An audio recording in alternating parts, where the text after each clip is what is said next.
Ah si, il y avait un petit truc parce qu'on a parlé un petit peu Formule 2 et tout avant le début de saison avec Monsieur Moyen. On voulait vous parler un petit peu de votre protégé Marino Sato. Comment ça se passe? Alors, pour t'aider, il a marqué un point. La connexion est mauvaise là. Ton appart passe sous un tunnel? Ouais, c'est ça, ouais. Sato, c'est un point et son coéquipier, du coup, Jack Doohan, rookie, est Bien sûr. actuellement 10e avec un total de 32 points. Non, mais déjà, Douane a inscrit pas mal de points ces derniers temps. Il a été très chanceux d'ailleurs. Hein, c'est juste que la Virtuosi est pas une bonne voiture. Voilà, tout simplement. C'est pour ça que Sato est pas si fort que ça. C'est pour ça que Douane fait des pôles depuis le début de l'année. Et...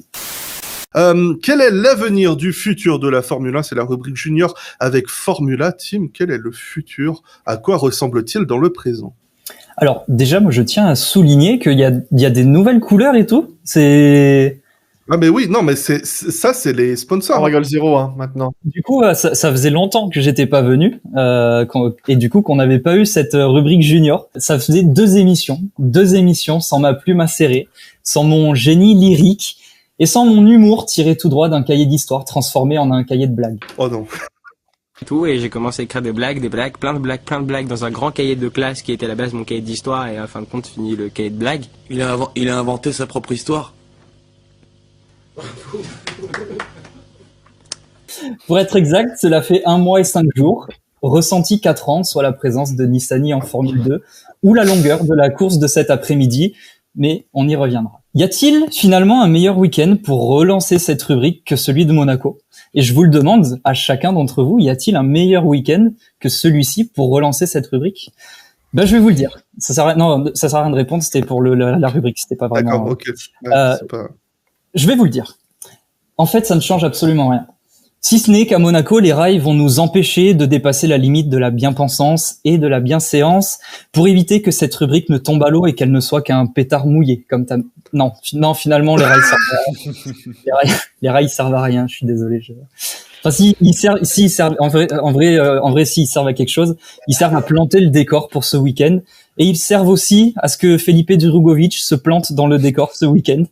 Une prestation digne des plus grands champions, puisqu'en fin de séance de qualification, il décide de s'immobiliser en piste, empêchant tous les autres pilotes d'améliorer leur temps et de lui prendre la pole position. Enfin, sur le papier, parce qu'en fait, quasiment tous les pilotes ont gardé le pied au plancher pour améliorer leur temps. Une petite erreur qui ne lui coûte finalement pas si cher, puisqu'après décision des commissaires, les temps réalisés sont annulés. Lawson et Iwasa, qui avaient le plus amélioré, sont pénalisés, respectivement 5 et 10 places de pénalité sur la course de cet après-midi. Et Drugovich maintient donc sa superbe dynamique ultra dominante observée Alors, attendez. Ok. Alors, en fait, on me dit qu'il a crevé au départ de la course, qu'il a pris 2 pénalités pour excès de vitesse dans les stands en course, qu'il a dû abandonner après une demi-course d'agonie, dont un relais en pneus wet. Tout ça parce que son équipe n'avait pas rapporté assez de pneus slick dans les stands. Ouais, oubliez ce que j'ai dit sur la dynamique positive, on n'y est pas trop. Ce week-end, on a quand même eu un week-end qualitatif, comme notamment celui de Jack Hughes. En qualif, En qualif, il pulvérise finalement sa voiture dans le mur de la piscine alors qu'il allait bizarrement claquer un gros temps. C'était d'ailleurs le premier pilote à violemment finir sa séance dans le mur ce week-end. Les autres, c'était juste des petites touchettes plus qu'autre chose, dont Felipe Drugovich. Mais bon, voilà, il partait de la première ligne cet après-midi, donc il avait de quoi se rattraper et... décidément, pardon. Ah ok, on me dit que non, il est pas parti, il est resté bloqué sur sa position, il a calé au départ. Bon, c'est con, parce que vraiment, même quand il réussit à être bon, ce mec, il y a rien qui va. Bon. Finalement, c'est une bonne constance pour VAR, parce que voilà, Jack Hughes il conduit pour VAR, et donc il y a de la constance chez VAR. Parce que Amaury Cordel, lui aussi, nous aura offert une première partie de week-end de haut vol, comme d'habitude, j'ai envie de dire. Auteur de multiples pénalités depuis le début de la saison. Je le sens bien. En course, sous safety car, dans les stands.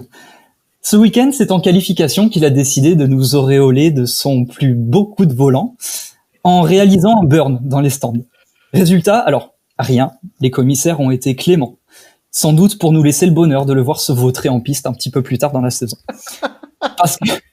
Parce qu'on le rappelle, le représentant belge le plus haut placé en monoplace n'est qu'à un petit point de la course de suspension. Et non, ne me parlez pas de Stoffel Van Dorn, parce que la Formule I n'est qu'une pâle copie de la monoplace. Et ce n'est pas la caution belge de la soirée qui dira le contraire, n'est-ce pas Olivier? Sauf si bien sûr ton petit protégé est champion en fin d'année. Mais bon, ça c'est quand ça t'arrange. Mais bon, à défaut que Cordy soit puni, la FIA a décidé de nous punir, nous, en nous infligeant une course de Formule 2 à Monaco. Petit point fréquent, parce que le peu d'action qu'il y aura eu aurait été 100% français, cocorico. Un Français essaie d'en doubler un autre à l'épingle du Loves, il se touche, ça bloque tout le monde et ça permet à un troisième Français de gagner la course. Alors oui, je vous l'accorde, ça ressemble à une mauvaise blague, mais étant donné qu'il n'y a pas de Belge dedans, bah c'est pas une mauvaise blague. En Formule 2, au terme de cette parade, ce sont les deux Prema qui s'imposent, Auger, Daruvala et Armstrong, un ancien de la maison Prema en Formule 3, complète le podium. Du côté des autres pilotes attendus, on a eu Vips P5, Pourchaire 6, Doohan 7, Lawson 8. Et finalement, c'est à peu près tout ce qu'il faut retenir de cette course. Ayumu Iwasa aura tenté de nous divertir avec une attaque à la rascasse, un des deux endroits où on peut doubler à Monaco, et ce sont pas les fans de Bianchi qui diront le contraire. Malheureusement, il aura eu moins de réussite, poussant Clément Novalak dans le mur et provoquant la seule safety car de cette course de Formule 2. Et pour faire un point sur ce qui s'est passé le dimanche, puisque pour rappel ces émissions sont faites en live le samedi soir, c'est Felipe Drugovich qui l'a emporté depuis la pole position devant Théo Pourchaire et Yuri Vips. Jack Doohan est 4e, Marcus Armstrong 6, Auger 7, et au niveau du championnat pilote, Drugovich s'envole devant Théo Pourchaire, Daruvala, Armstrong, Vips, Doohan, Fittipaldi qui est là, j'y aurais jamais pensé, Lawson, Sargent et Verschoor qui ferment le top 10. Mais soyons honnêtes, aux avant-postes, disons que les positions sont assez espacées, et pour ce qui est de la course, vous pouvez vous rendormir. La Formule 2, je pense qu'on est d'accord, depuis le début de saison, c'est de la merde. C'est pas fou. Il y a quelques bonnes courses, mais globalement, les favoris déçoivent. Les outsiders qui pourraient être là sont pas forcément trop là. Les courses sont pas forcément les plus passionnantes. Manjox qui nous dit Cordil versus Caldwell, c'est le match de l'année. Qui aura sa course de suspension le premier? Oh, Cordil. Je précise pour répondre à Tim que Cordel est flamand et que ça se dit donc bien Cordel. Ah, my bad. Et que il est flamand donc il y peut rien. Ah mais d'accord. Moi j'ai rien à voir avec ces gens-là. Alors, mesdames et messieurs, et tous les gens qui nous regardent, sans vouloir faire la promotion des nombreuses compagnies de paris sportifs qui nous ont eu contactés demain, je vous invite tous à jeter les dés et à miser sur le hasard météorologique pour qu'une averse inverse la tendance et redistribue les cartes de Monaco.